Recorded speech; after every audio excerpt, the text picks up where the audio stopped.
Hey guys, welcome to my video. I am your host, the J-Man, and today we will be talking about Spider-Man, the Osborn Journal. Now, I recently had a chance to really sit down and look at this comic page by page. It is a one-shot that was produced by Marvel editor Glenn Greenberg back in February of '97. So this is very historic and significant piece of material.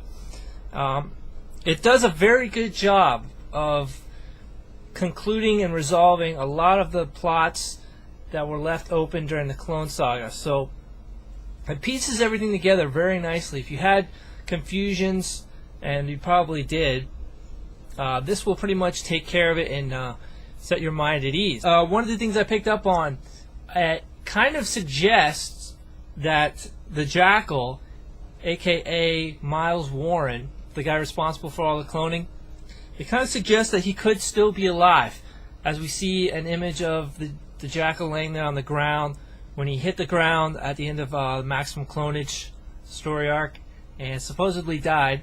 But Norman Osborn basically suggests that he wouldn't be surprised if somehow the Jackal was still alive because, well, the Jackal has been known to clone himself.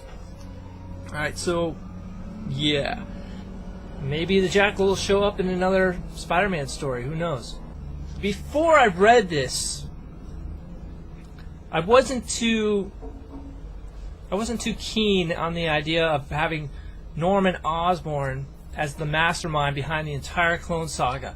After all, he died way back in the Silver Age of comics, like, you know, what was it, late 60s, early 70s. And, you know, he had been gone for so long. Why would this guy be the one pulling the strings?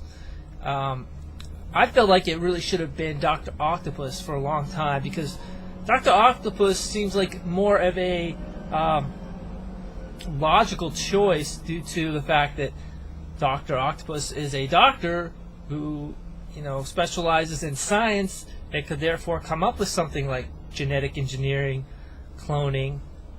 Whereas Norman Osborn, yes, he's related to science, but he's more of a businessman, industrial type of guy. But having read this and being able to really zoom in on the thought process of Norman Osborn, everything that was going through his head, he is more of the vengeful type. He is more obsessive than pretty much any other villain in the Spider-Man universe, okay? So basically he had this grudge against Peter Parker for the longest time, and ever since he supposedly died as the Green Goblin, he had been trying to get revenge. And then what really fueled his fire was later on when his son Harry Osborn died. I think he felt like Peter Parker was responsible for that. Yeah, if you're reading the Osborn Journal, you can see everything is written in his narrative, basically his thought process, because it's his journal.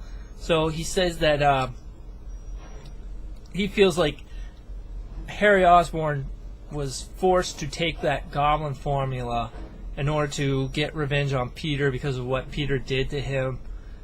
But yeah, that's the way it works inside Norman Osborn's twisted head. So yeah, he definitely wanted revenge, not only for the death of Harry, but because Peter Parker married, or was wed to Mary Jane. Mary Jane rejected Harry Osborn, and Norman didn't like that at all. He hated the idea that Peter Parker married her instead of Harry, you know, having a happy life with his girlfriend Mary Jane. Peter Parker ended up basically stealing his girlfriend.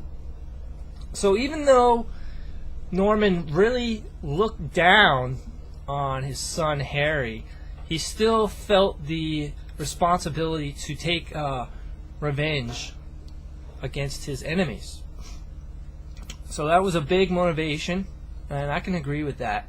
But one thing I have a problem with, I think people would argue with the fact that Norman Osborn still wanted to take revenge on Peter even after Peter Parker, as Spider-Man, rescued his grandson, Normie Osborn.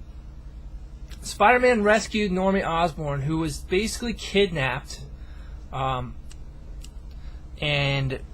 after Harry Osborn's death, Harry had programmed some kind of computer setup so that these guys would kidnap Normie. I don't know the details of it, but Normie was supposed to take on the Green Goblin persona and become the next Green Goblin, and Harry had intended to expose him to that formula. This was before Harry realized that the formula was toxic. Okay, now Norman explains that Harry updated or upgraded the formula that Norman was using. He upgraded it to make him stronger, so Harry was stronger, but it ended up being toxic and killing him. So it probably would have had the same effect on Normie if Spider-Man hadn't have saved him. So Spider-Man saves Norman's grandson, yet Norman still hasn't buried the hatchet. He still has a grudge against Peter and wants to basically ruin his life. And the way he intended to do that, in case you were confused, is that he wanted to steal Peter Parker's identity and basically ruin his existence by making him think that Peter is nothing more than a clone. He's not significant. His life doesn't matter. That's what Norman really wanted to steal from him, is that humanity. He waited till Parker married, was happy with his life. You know, he had his marriage to MJ and baby on the way. She was pregnant, and Norman really wanted to take all that and rip it right out of his hands. And that's essentially what he did. Okay, more notes here. The Osborn Journal never acknowledges Spider-Side. Spider-Side, like I told you about in the other video, he was, I think, the third clone, and he died in the Maximum Clone Saga. I think it would just been nice if the book kind of acknowledged him a little bit or said one or two lines about him, but they didn't put any value or importance on him, so that character once again gets written off. It also makes little mention of Kane. There is one panel that shows Kane and talks about how he was the first clone that was made, and they thought he was a success, but he ended up having some degeneration issues.